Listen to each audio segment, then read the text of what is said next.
This is A Different Perspective with Kevin Randle. A retired U.S. Lieutenant Colonel, Kevin Randle has been studying UFOs for nearly 50 years. Kevin has investigated some of the most famous UFO cases in the world and has been consulted for dozens of documentaries about UFOs.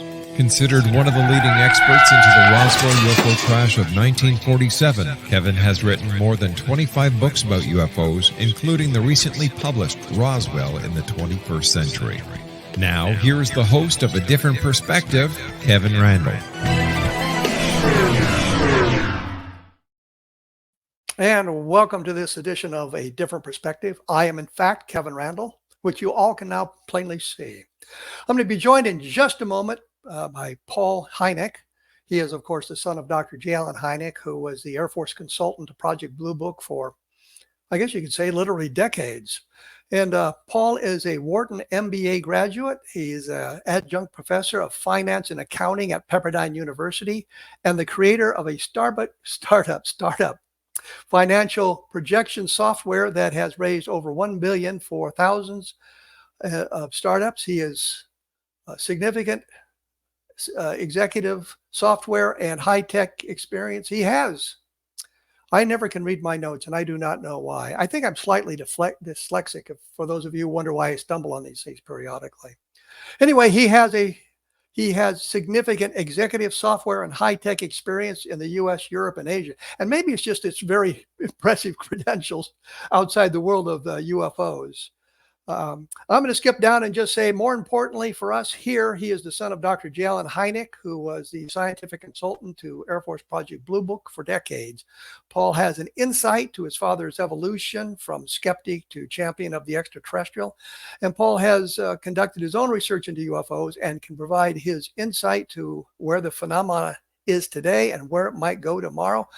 Paul, welcome to A Different Perspective. Hi, Kevin. Happy to be here. Sorry I butchered that, but I always do that for some reason. Is there something in there, your background, that you'd like to present that I didn't mention, like, having been involved? That's okay. I've heard it all before. Well, I was going to say, being involved in the making of Avatar, Lord of the Rings, Planet of the Apes, Tintin, really? Tintin? I won't make fun of the French cartoon character. Real Steel, Warcraft, The Hobbit, and on and on and on. So he's got a very extensive career in the background of doing a lot of these sorts of things. So anyway, I thought I would. The first question I guess popped into my mind when I was thinking about this show was, of course, you grew up with Allen Hynek, and was that the inspiration for your interest in UFOs? And did he talk much about UFOs?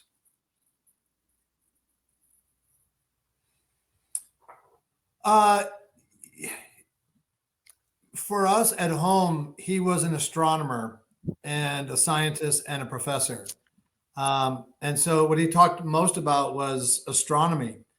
UFOs were kind of a late in life side hustle for him. And he didn't really think of himself as a UFO guy as opposed to just a professor of astronomy, which was his true passion. He did talk about UFOs a lot. I came along, my young brother and I were the two youngest children, so we were more the Close Encounters era as opposed to Project Blue Book. So he talked about it quite a lot, but often in the context of science in general. And so I don't know life without UFOs and have always found it fascinating. How can you not find this topic fascinating once you dig into it and find out that there probably is something going on? Well, I would say not only something going on, but it's been going on for so long, and it suggests a gateway into the universe, out of our solar system, into the galaxy, and maybe beyond that, although the distances become very fast. I was going to kind of ask you about his being an astronomer and that sort of thing, because I would think that was, of course, his, I guess, passion, astronomy. Mm-hmm. Yeah, and he knew from the age of 7 that he wanted to be an astronomer. I went through that phase once, being an astronomer. And I went through this. I went through the dinosaur phase and the being a writer phase and a journalist phase. So I went through a lot of them. His knowledge of astronomy, and I think that if you have a good background in astronomy, you understand some of the problems with interstellar flight and Yeah. the speed of light. Did he talk much about that in a scientific fashion in relation to UFOs at all? Yeah, he did. Both he and Jacques Vallée felt that the extraterrestrial hypothesis may well have something to it, but it didn't seem to encompass the entirety of the phenomena. And as an astrophysicist, he saw real challenges with biological beings hopping into a spaceship in Zeta Reticuli and coming all this way. Just the amount of time and energy it takes, the radiation that you'd encounter along the way. And then how would they even find us? If you reduce the size of the known universe to like the continental United States, we're smaller than a speck of dust in Kansas. And even though we've been beaming out episodes of I Love Lucy these many decades, it's non-trivial just to find us. So the extraterrestrial hypothesis kind of rubs classically trained astronomers the wrong way. That doesn't mean there's not a phenomena. And one of the things my father would say is that there are two kinds of people in the world: those who are okay with questions they cannot answer, and those who are not okay with their answers being questioned.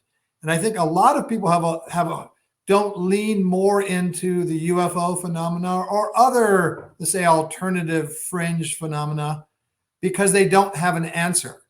They'll say, oh, I know the New York Times has reported some really interesting cases. The Navy has pretty much admitted that they see UFOs, but I don't know where they come from. And so they stop. It's kind of an awkward intellectual resting point for someone to say, yes, I understand there's a phenomena, and I'm comfortable not knowing where they're from. Well, I'd like to know where they're from just to see if the distances make any difference. I've always wondered the analogy I think of is an airplane flight. You can get a flight from where I live here in Iowa to Los Angeles, and it's an easy trip. But it's better if you are at a hub or in New York to get to Los Angeles because it's a much easier straight trip. And I just always wondered if the distance is factored into it in some fashion like that. And I was going to point out, and you mentioned it just briefly, the radiation. I was talking to, and I get to drop a name here, not Hynek, James Van Allen. He consented. Sure. He consented to an interview with me many years ago. And that was one of his concerns was as you move toward relativistic speeds, you encounter all this microscopic phenomenon, the hydrogen, I guess, in space. And that would tend to fry the occupants of your spacecraft. So the shielding would have to be incredible as well. So I think that was one of the reasons that he was willing to at least discuss the topic, and which leads into another question is what sort of reaction did he get from his fellow astronomers being the consultant to Project Blue Book? Well, before I tackle that, I need to sort of riff on your remark about James Van Allen. The Van Allen belts are named after him, and I am the proud owner of a Van Allen belt. And you may think, well, how could you own something that's way out in the universe? Well, he was a friend of my father, and he gave my father one of his actual belts. And I have that to this day. So I own a Van Allen belt. Well, let me just jump in here, because when I was talking to Van Allen in the physics building at the University of Iowa, he made it clear that at the University of Iowa, they are not the Van Allen belts. They are the radiation belts. The Van Allen belt is what he uses to hold up his pants. That's right. That's right. And to your question about other astronomers, my father and Jacques had something they called the Invisible College, which was a sort of a loose network of astronomers and scientists who in private had open views about the phenomena, but were not comfortable saying that publicly. There are a lot of examples of that. One of my favorites is Arthur C. Clarke, who had a correspondence with my father and said that in public, he didn't feel like he could talk about it, but privately he respected my father's attitude. And by the way, he had a new movie coming out called 2001. So yes. My father wrote back, and they had a nice correspondence, but he was sort of an example of a lot of people who would sort of confide privately that they were much more open to the phenomena than their public career persona would allow them to say. So it's kind of a situation we see today with many different things. If you say the wrong thing in some private communication or something, the next thing everybody is hounding you on social media. Yeah, if you're a professor or an Air Force pilot talking about UFOs or flying saucers or whatever they were called at the time was not typically a fast track for advancement in your career. Well, I think especially after Vandenberg, who was the Air Force Chief of Staff when they did the estimate of the situation. That's right. Suggested that the evidence they had presented in the estimate did not lead to the conclusion of interplanetary as opposed to interstellar craft. And those who prepared the report found themselves out of jobs at Wright-Patterson Air Force Base. They went to other places, but no longer associated with the UFO investigation. So I think that was pretty obvious to anybody who was around at that time. And then you had Project Grudge, which I think was aptly named after that, which had a very dismissive tone overall towards the phenomenon. Well, they didn't really do much work on it until one of the generals wondered what was going on with the UFO project and was told the truth about it. And he got, I guess, Ed Ruppelt in there with the caveat to change the attitudes and gather the information for a proper scientific study. And so for a short period of time there, in 51, 52, the investigation was kind of a legitimate search for answers. Mm-hmm. Yeah, there's brief periods where we see evidence of genuine inquiries and research, but most of the time, like Project Blue Book, as you know, wasn't a serious scientific endeavor at all. It was a public relations exercise designed to tamp down hysteria.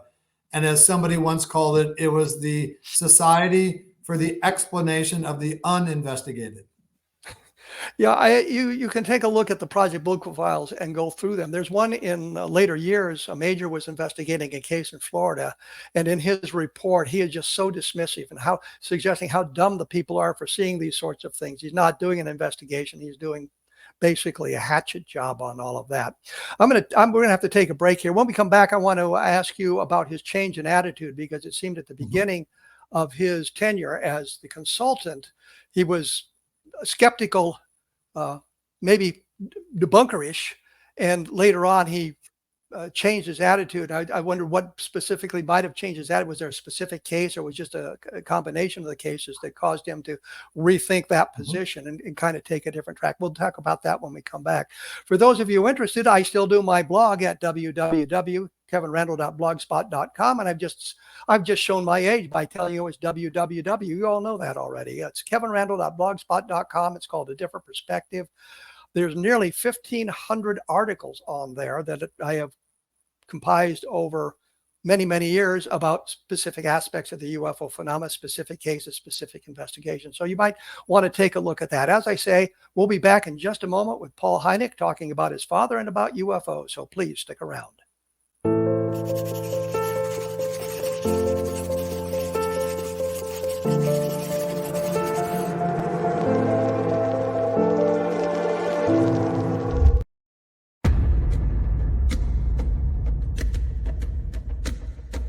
Are you ready for a tale that will leave you on the edge of your seat? Get ready to dive into the gripping memoir by Bart Sibrel titled Moon Man. Bart Sibrel takes you on a heart-pounding journey, unmasking the truth behind America's famous Apollo missions. Prepare yourself for hair-raising encounters with agents from the U.S. government's top secret agencies.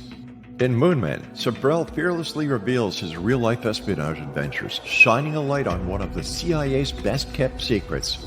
Brace yourself for shocking revelations, including Sibrel's discovery of privately recorded audio exposing an Apollo astronaut's chilling plot, a plot orchestrated by the CIA. That's right. As Sibrel unveils this groundbreaking evidence, it becomes clear that there is much more to the Apollo missions than meets the eye. Could it be that we've been deceived all along? Moon Man is a gripping page-turner that challenges everything you thought you knew. It's a mind-bending journey into the unknown, where the line between truth and fiction becomes blurred. Don't miss this opportunity to uncover the secrets hidden for decades. Let your curiosity guide you as you join Bart Sibrel on his quest to find the truth.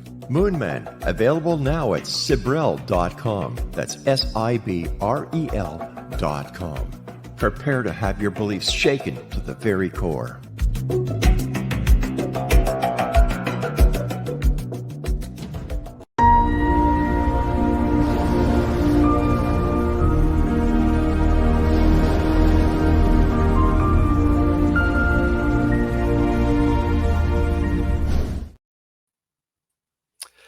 am here with Paul Hynek. We're talking about his father's work with the Air Force and investigating UFOs and things like that. Before we get into that, I'm going to take a step out of the UFO field for just a second here. As many of you know, I write action adventure books under the pen name Eric Helm. And in the 1980s, produced 27, 28 books called Vietnam Ground Zero, which incorporated some of my experiences in Vietnam, but it was mainly fictional accounts of things going on there. And I mention this only because I just had a new Vietnam Ground Zero book come out after like 30 years of not having written one. And it deals with a bit of a mission involved in Vietnam that I was a tangential part of, but it's a kind of an interesting story. So if you get a chance, look up Eric Helm, and it's called Pioneer Post. And now we will go back to UFOs for those of you who are bored by my self-made commercial there.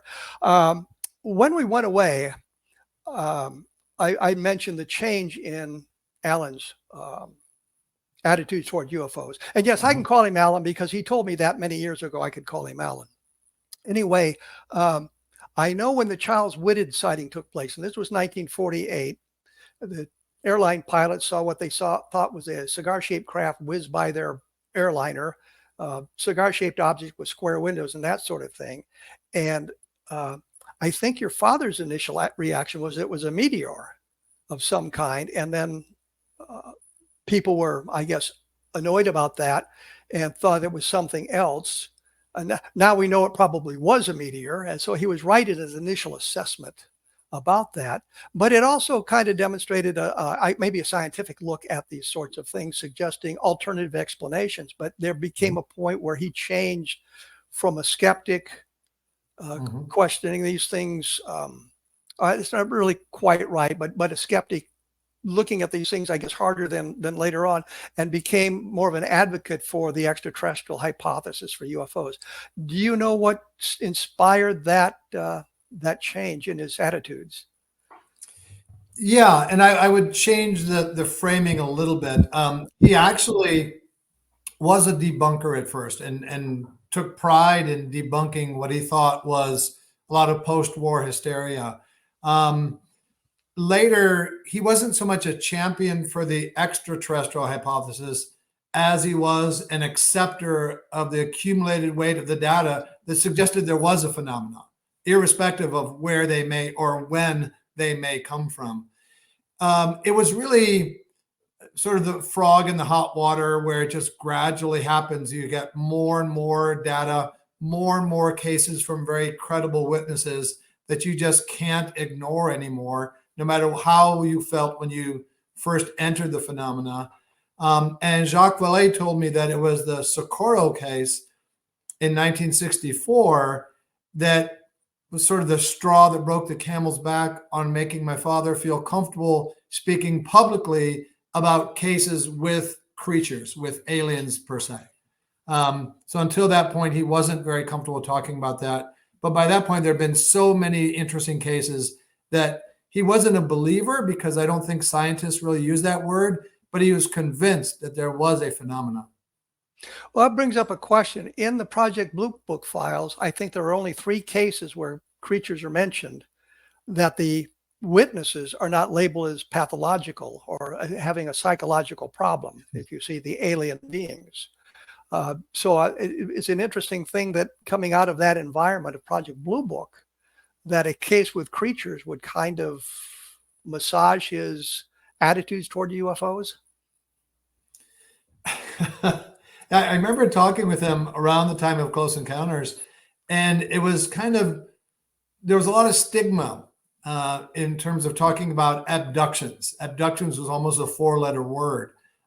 It's much more common now, but back then, just as a scientist, you know, he was trained as a nuts and bolts astrophysicist.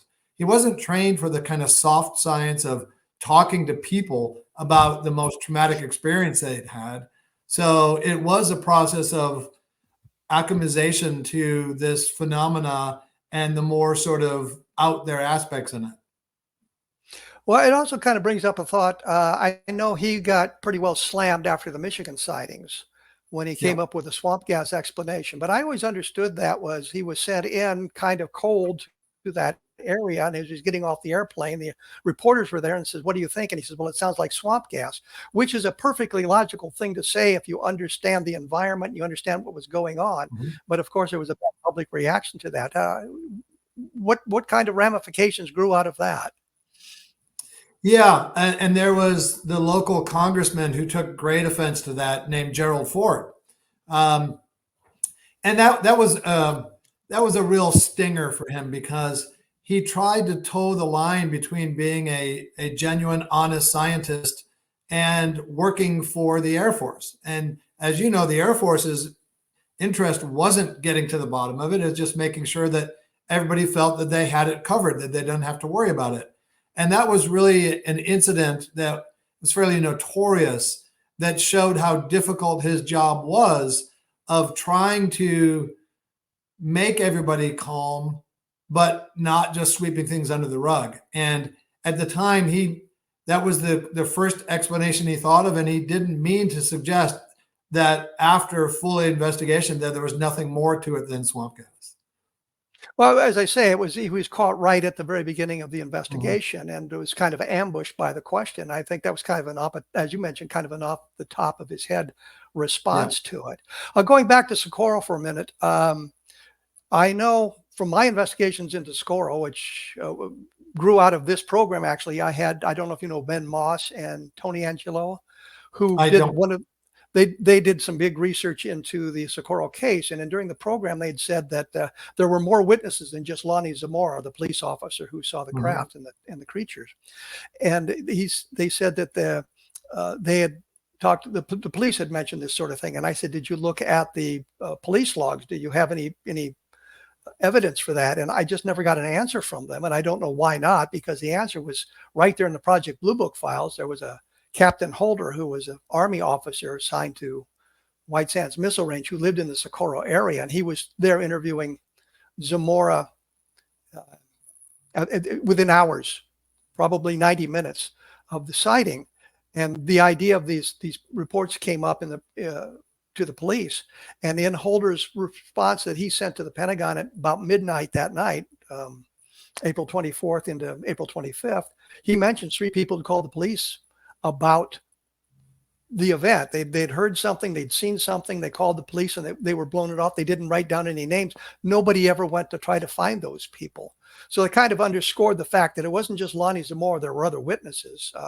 And I know your father wanted to go to La Madera, where there was a guy who'd seen a landing, I think the next day, and the Air Force denied him permission. Did he ever talk about those sort of aspects of the case?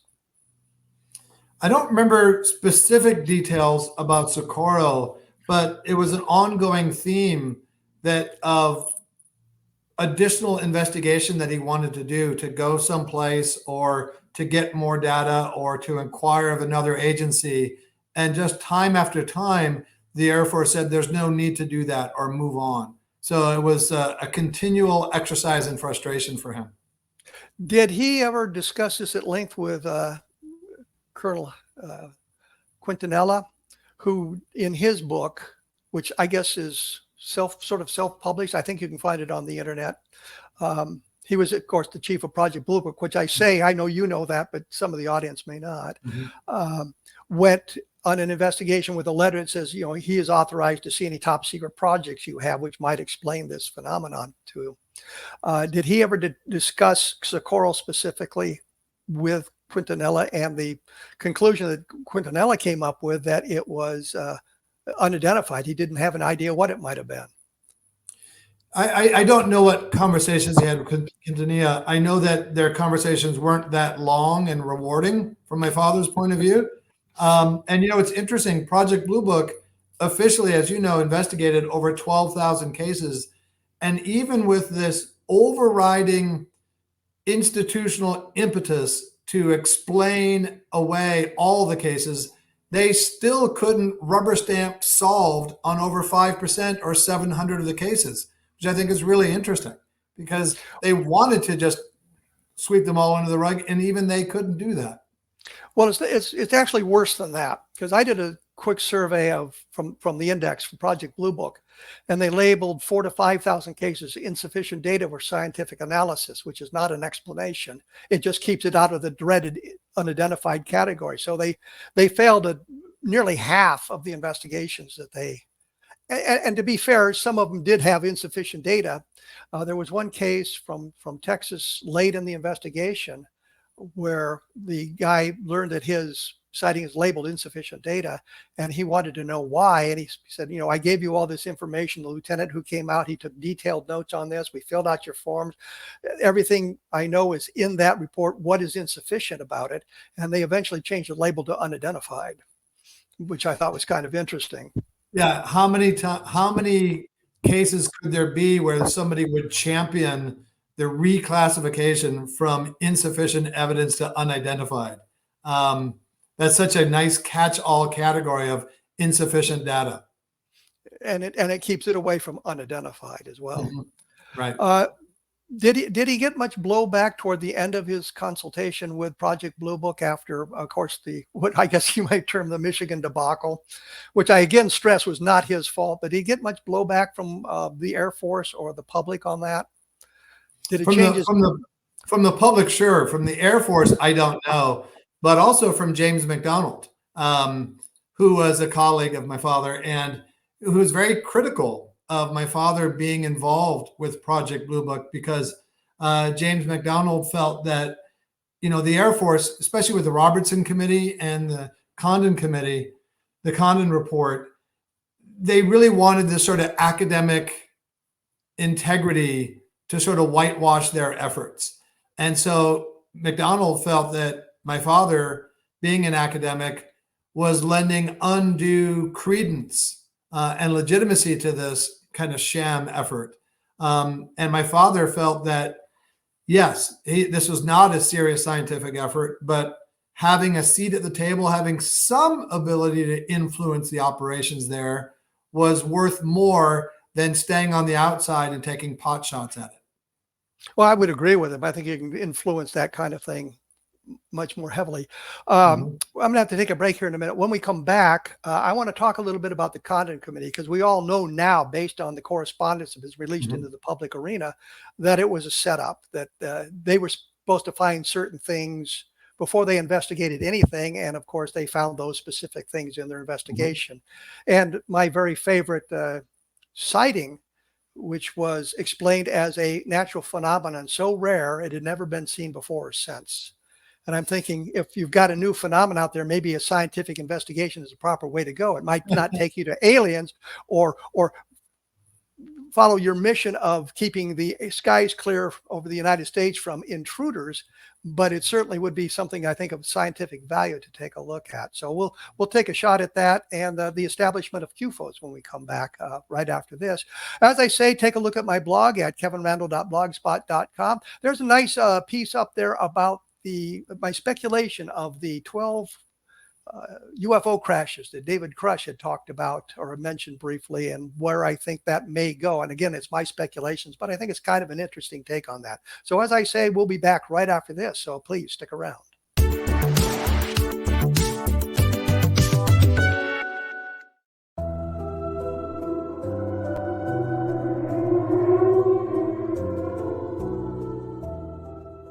Welcome to Haunted Indian River County by Larry Lawson.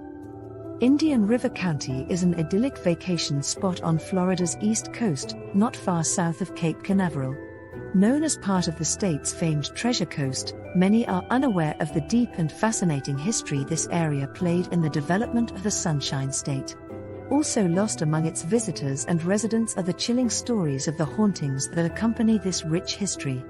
It is here that a man named Waldo still looks after his family and properties 6 decades after his death. Or a retired preacher is seen digging up his hidden treasure days after he died. Larry Lawson spent more than 40 years in the law enforcement and criminal justice education profession. He holds a Bachelor of Science degree from Nova Southeastern University and a master's degree in public administration from Troy State University. He serves on the board of directors of the Indian River County Historical Society, is the director of the Florida Bureau of Paranormal Investigation, and is the owner of Indian River Hauntings, LLC, where he provides historical and paranormal tours and events. He has been actively researching the history and paranormal legends of the Treasure Coast of Florida since 2010. Larry is currently the host of Paranormal Stakeout radio TV show on the Exozone Broadcast Network and the past host of Encounters with the Other Side on WPSL Radio in Fort Pierce, Florida. Pre-order your copy of Haunted Indian River County by Larry Lawson on Amazon.com today.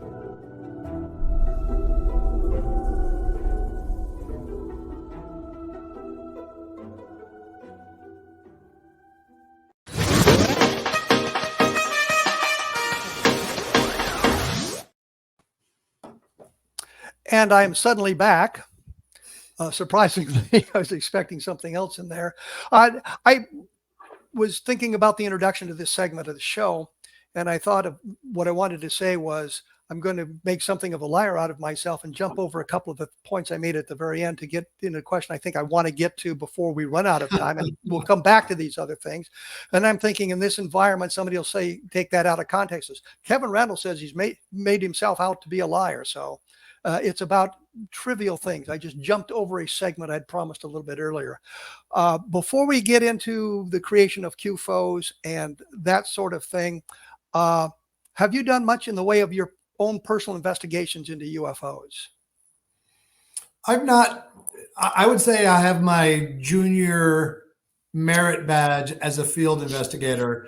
I've done some investigations, but I'm more interested in looking at the overall data and building upon my father's close encounters classification system to sort of chart the strength of the evidence, because close encounters talks about the type of experience, but not so much about the specific type of evidence or how compelling it was. But you have gone out on some field investigations. Yes. Yes. And I actually took my father out on one in Chicago. We got a call from somebody who said, I'm an alien and I can prove it because I can look directly at the sun. And so I convinced my father to go to see this guy. So we go to the house, we knock on the door, and let's say the guy's name was Edward. And I said, hi, is Edward here? And there's an elderly couple. They said, oh, he's in the basement. And right away, I knew this was not going to be good, Kevin. So we go down in the basement, and this guy is just crazy. He's got hundreds and thousands of pennies glued over every surface. And he said something about the copper. And then at one point, we're talking with him, and he says, he turns off the lights, turns on black lights, and takes out this big hunting knife with like these runes written on it in sort of black light paint. And I figured, okay, well, I had to stand between him and my dad. I'd have to take it because I brought him there. And I said, hey, why don't you show us looking at the sun so we can prove that part just to get out of the house? And so we go outside. He shows us his car, again, with thousands of pennies glued everywhere, including on the tip of the cigarette lighter. And then he starts looking at the sun. And after about 3 seconds, my dad says, okay, you proved it. That's sufficient, because he didn't want to hurt his eyes. And we left. And my father didn't say a word on the whole way back home. So I figured I hadn't really earned my stripes that day. Well, could his pasting of the pennies, gluing of the pennies to the walls around there be an attempt to create some kind of a Faraday cage? He may have even mentioned that, but he was so scattershot with what he said that I didn't think it was that scientifically rigorous. Have you been out into any field investigations where you didn't run into a penny gluing lunatic? Yes. And I actually went to several sites in New Mexico with Paula Harris and Jacques. And then Jacques and I went to Socorro. And we were looking for where the ship may have touched down. and we were with Jacques' friend Larry Lemke from JPL, and we're looking around in the scrub brush, and I saw something, and I beckoned to Jacques. I said, Jacques, I think I see something here that my keen eyes are discerning. I think they may have been here. So Jacques comes up and he laughs. And the reason he laughed was that someone had positioned rocks to spell out UFO at that spot. But then Larry Lemke actually, based on his research, thinks that may have been where the Socorro ship may have landed. Well, in my investigation of that, Philip Klass had made the claim that Lonnie Zamora, who was a police officer and basically worked for the mayor of Socorro, had created this. The two of them had created this fiction because they wanted to create a tourist attraction for Socorro. I thought the Very Large Array would have done something of that for them, but that's just me. But the point was they had changed the location apparently. That would have been an easier location for the tourists to get to. So the real location has sort of been obscured, but the one with the UFO probably was the right spot. I don't know. But there's a lot of things like that. I mean, the cases like that, I mean, we think of Socorro as a single witness case, Lonnie Zamora, the police officer, being the only witness. And yet when you look deeper into it, you find evidences of other witnesses to that specific sighting. So it's an interesting thing that way. So since you were in New Mexico, what about Roswell? I've never been to Roswell. So I don't know. You're one of the world experts on Roswell, so I kind of hesitate to say anything about it at all. I think of myself as the world expert in Roswell, but I don't think that's universally accepted. Have you read much about it, or what are your feelings about it, just off the top of your head? Well, you have the fact that the base puts out and speaks to the press saying that they've captured a flying saucer, or they have the remnants of a crashed flying saucer. And I don't know nearly as many of the details as you, but just from a mile-high point of view, I imagine they were fairly sober individuals who could tell the difference between tinfoil and balsa wood and the makings of a balloon from something that's, say, more exotic or unknown.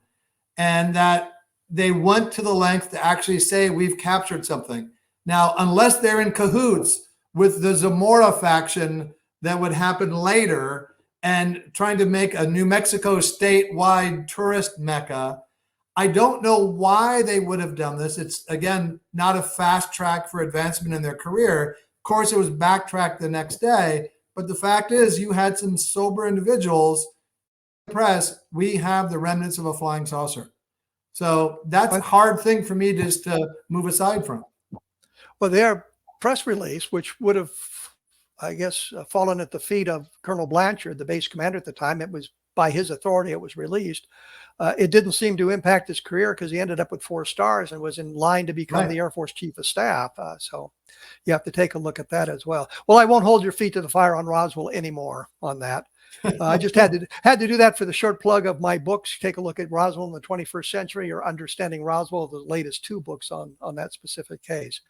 I had mentioned that we would talk about some other things before this break. And I guess what inspired him to set up CUFOS, the Center for UFO Studies, which is now the J.L. and Hynek Center for UFO Studies in honor of your father? Well, I think in part it was his frustration by having been shackled by the Air Force, having, as we talked about, that front row seat to all the data, but not really being able to freely use it and come to conclusions and talk about the patterns in the data. So when he left Blue Book, he was now free to do what he wanted. He had access to all the data, and he wanted to, being now an unfettered scientist, make some sense of this really enigmatic phenomenon. And what better way to do that than a nonprofit research institution? Did he consult at all with the Condon Committee? Did they contact him at all? He was in touch with them, and you're probably aware that he got a letter.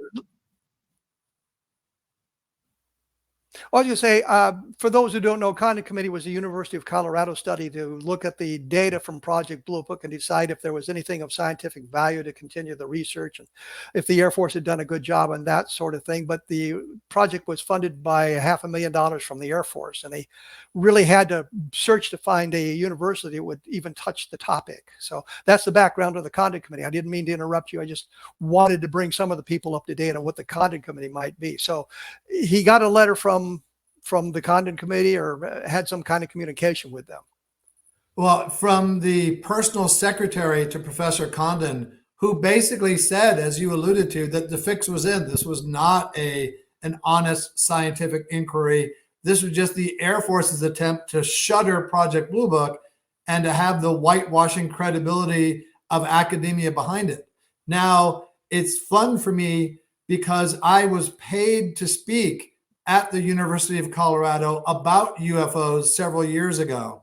So a Hynek had a better reception at the University of Colorado after a long time. Well, that's kind of interesting. I noticed in the report there wasn't much mention of your father and that sort of thing. And one of the things that caught my attention, one of the other things that caught my attention was the Levelland case. And this was a case in November of 1957 in which an object approached cars and the engine stalled, and there were evidences of landing traces and multiple chains of evidence, which the Air Force kind of blown off. Did your father ever have much to say about that case? Because it was during his tenure. I don't remember much about that case in particular, but one of the things that stands out to me about the Condon report is that the conclusion of the report doesn't even seem to jibe with the data in the report. The data in the report itself is fairly convincing, but again, they just don't even bother to look at what they're reporting to come to their pre-baked conclusion. Kind of the situation we find ourselves in today, where we have a lot of congressional interest and scientific interest and NASA interest in UFOs, or as they want to call them, UAP. But when you watch the press conferences or read the reports, it's always, well, we're going to be doing this and we're setting up this committee and we're checking with these people and that sort of thing. I just did a quick report on the Arrow released a report on one of the sightings from a pilot, and they just kind of said, well, it's probably weather balloons again. And but it's the same kind of, it just struck me as it's the same kind of thing that we have been getting for literally a half a century. Yeah, I mean, if you wanted to create a diversion or disinformation technique, weather balloons have been fantastically successful because boy, oh boy, have they appeared in so many different shapes over the years. Well, that and experimental aircraft. And I'm testing the next generation of military fighters. I'm not going to be flying the thing all over the country for people to see and report. I'm going to limit the exposure of that craft to specific areas so that we don't give our competitors in the world a clue to what we're doing. I remember seeing a film of the F-111, F-117, the F-117, which is the fighter version. And for all the world, it looked like a dome disc coming in to land on a three-legged landing gear from the angle it was filmed. It was kind of interesting in that way. Once again, I see we're back up against the wall here on that. When we come back, I'm going to try to elicit a little bit more information about Paul Hynek, about what he thinks of what UFOs, UAP may be, and that sort of thing, and throw in a couple of my opinions if I can get a word in edgeways. No offense, Paul. But I mentioned a couple of the Roswell books a little bit earlier. The last two were Roswell in the 21st Century, which is a heavily footnoted book, and I think the chapter on the Project Mogul explanation for Roswell might be of interest to an awful lot of people because there's an awful lot of information in there. It doesn't make it into the public arena. So anyway, if you're interested in Roswell, that might be the book that you want to look at. And once again, take a look at my blog at kevinrandle.blogspot.com, and we will be back right after this with Paul Hynek.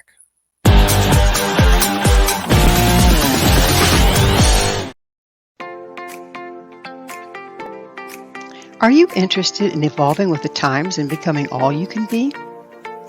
Don't you wish there was one place to find the latest information to help guide you through the process? I'm Gwilda Wiyaka, host of Mission Evolution Radio TV. Join me on my mission to find the latest evolutionary knowledge and tools. The guests on Mission Evolution are leading experts in a wide variety of divergent topics, including allopathic, holistic, and integrative medicine, epigenetics, enlightenment, quantum physics, meditative practices, environmental issues, spiritual evolution, trauma healing, and so much more. Mission Evolution Radio TV is aired worldwide through the X-Zone Broadcast Network, X-Zone TV Channel 32 on Simul TV.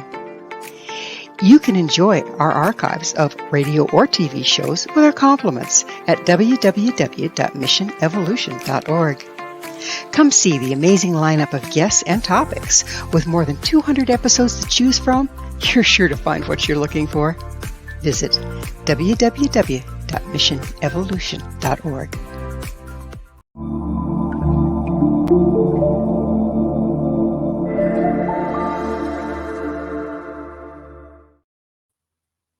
I am joined by Paul Hynek, and we're talking about, of course, his father, J. Allen Hynek, who was the Air Force consultant to Project Blue Book for literally decades.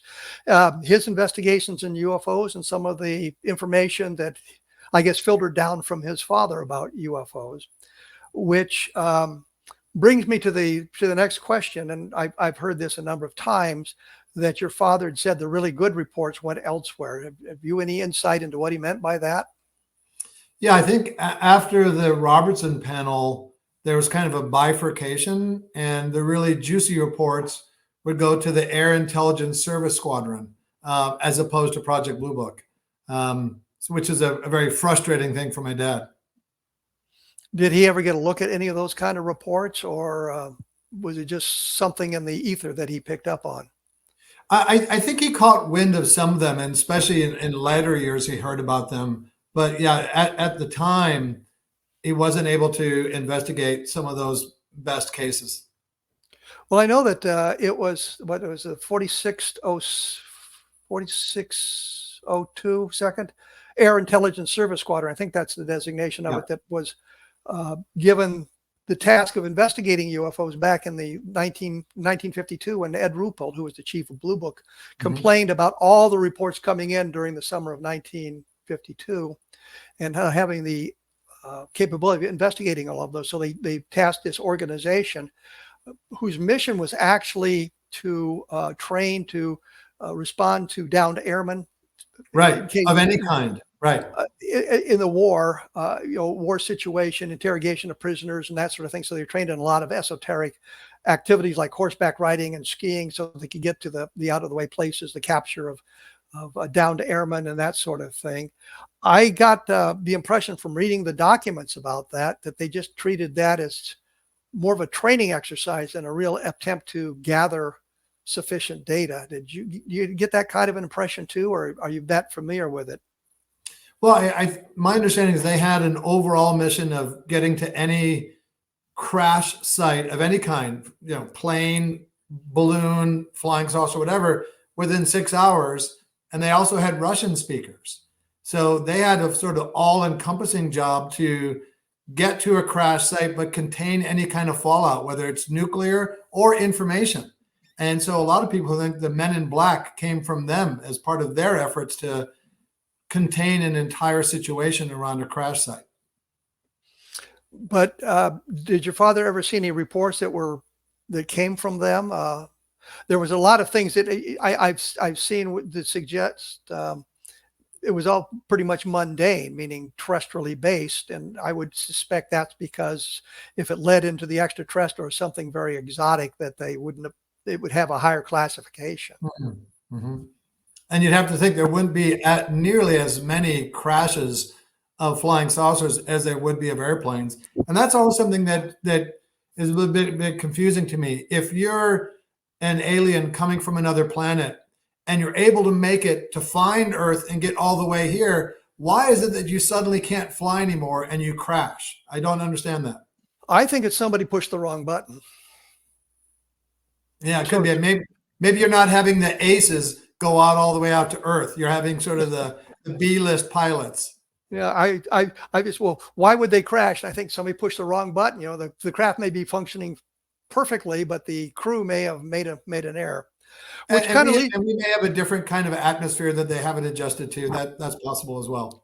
Well, I was going to, or there's atmospheric phenomena that they're not used to. Lightning may not be something that's big on their home planet, so they don't plan for it. Or the composition of the atmosphere has some kind of eroding effect on their materials. Which kind of leads me to another question. You're familiar with Project Moondust? Not really, no. Oh, that was that carried on beyond the end of Project Blue Book. And there was a lot of different agencies. It came out in 1986. The State Department dumped a bunch of documents, and some of them were labeled Moondust. And I actually found cases in the Project Blue Book files labeled Moondust. And so it was, I don't want to say a project in the sense that you had some kind of a structured office environment and hierarchy, but it was the code name for if you get a UFO report after the end of Blue Book, you use the code word Moondust. So it was a code word for it to classify it. And there are some interesting reports that came out of that. But I guess your father never mentioned Moondust at all. No, haven't heard of it before. Oh, gee, I haven't done a good job of selling that book then, have I? Well, I of course did a book on Project Moondust and updated it not that long ago. So again, short commercial message. If you want to know about Moondust, the latest information is out there somewhere on the internet. Well, you just got one sale right here. Well, thank you. I appreciate the 25 cents of the royalty I will earn on that. People have the idea we could write a book and we earn hundreds of thousands of dollars in royalties, and most of the cover price goes to other people, which is a argument I should have with someone else, I suppose. So you've become very interested in UFOs, obviously, and you're going to be in Nevada here in the next few weeks at their Contact in the Desert or Encounter in the Desert? Yeah, in Palm Desert, California, yes. What are you going to be talking about there? So I'll be moderating a panel and on several panels and giving 3 presentations. One of them is Ufology 101, just a sort of primer for the UFO curious. Another one is on my evidence protocol to help people, if they want, demonstrate the objective reality of supernatural encounters. And the other one is a bit further out there. I call it Bitcoin astronomy. And it's what the nexus that I believe exists between UFOs, DMT, and Bitcoin. Yeah, it is kind of out there. You kind of alluded to this earlier, suggesting that the extraterrestrial solution to UFOs may not be the all-encompassing solution. What other things do you think might contribute it? I mean, thinking time travelers, interdimensional communications? How do you rate all of that, putting it into the context of the UFO phenomenon? I'll include it, but not rate it because it's so difficult. I think Michael Masters does a really good job explaining the time travel theory. I lean personally towards interdimensional. I know my father and Jacques both thought because of what they call the Cheshire Cat phenomenon, where ships would appear and then disappear or go at right angles at very high velocities that didn't really seem to obey our understanding of the laws of physics. Also, interdimensional theory, to me, answers the question of how would they know we're here? Well, they're kind of adjacent to us in some kind of quantum way, and they may be related to us in some way. So that would explain how they find us and why they would care about us. So yeah, I think interdimensional for me, it just kind of seems to ring true with some of the more esoteric aspects of the phenomenon. Do you place it above interstellar flight, or is it below there, or on a level playing field with it? Yeah. For what it's worth, I lean more towards that than extraterrestrial. I just extraterrestrial seems very difficult, and I don't know why anybody would go that far to come and see us and not be more overt in their behavior. Anthropologists studying a primitive society. Could be. You know, the prime directive. Of course, then you fall back to Philip Klass's claim. Well, if they're trying to stay hidden, they should turn off the lights. That's right. So I was also wondering about your father's feelings about, you mentioned he and Jacques Vallée, and I know Jacques Vallée has kind of been in the not the nuts and bolts camp for a while. Your father, was he more nuts and bolts, or was he more interdimensional? Oh, I think he started off as no nuts or bolts, and then nuts and bolts, and then probably not nuts and bolts. I think that probably describes his trajectory. Well, I would also think that a single answer probably doesn't explain all parts of the UFO phenomenon. Because there may be. I like the word he used was meta-terrestrial, which I interpret to mean things beyond our public understanding of terrestrial technology. So that could be top secret Pentagon technology. It could be, entities underground, in the water, in another dimension from other planets. It's a sort of all-encompassing term, blanket term, to mean something just beyond our known understanding. So or even perhaps collective unconscious. So you're suggesting multiple answers to the phenomenon, not a single answer. Yeah, I think you said it very well, that there probably is, I think of kind of like onion layers. And, Jacques once said that if when all the interstellar dust settles, that the only and exclusive answer to the phenomena is extraterrestrial, he'll be disappointed. It just seems like I think we'll be at this for hundreds of years, because I just don't see any one answer encompassing all the things that make up what we feel are credible and really interesting cases. Well, we're out of time here, but before I go, I'll make one comment. You mentioned how would they find us? And we think of the electromagnetic impulses we're broadcasting out. All our TV shows are now in the some of them could be 100 light years from Earth, and they could pick up those signals. And the thing that's always frightened me is the one program they got was Laverne and Shirley, about these two poor girls who aren't the brightest bulbs in the display. What would they think of the human race based on that? Well, what if they come do here you and have ask a who website killed or JR? books or? No, not really. Well, we know that. That's been solved. Right. I'm on Twitter at Paul Hynek, but I have a pretty anemic social media footprint. Okay, and you don't have a website or anything like that? Not really, no. And have you done any books that you've done some interesting films? I've been involved with those, but no books or anything like that you'd like to hawk here at the very no, thank you. Not yet. Maybe next time. Well, you'll be out there in the desert in Nevada in a couple of weeks, so people can look you up and attend your presentations and watch you on the panel. Paul, thank you so much for taking the time this afternoon to be with us, talking about your father's investigation. I think we got some good insight into what his feelings were, and some good insight into how the Air Force investigation worked, and how you ended up at the point where you are as well. So thank you so much. Always a pleasure, Kevin. Okay. And we'll talk to you later, I'm sure. All right. Bye-bye. Bye. So anyway, folks, that was Paul Hynek. You've got the dope there. Again, there's my blog at www.kevinrandle.blogspot.com. And I do that because I said it for so long that way.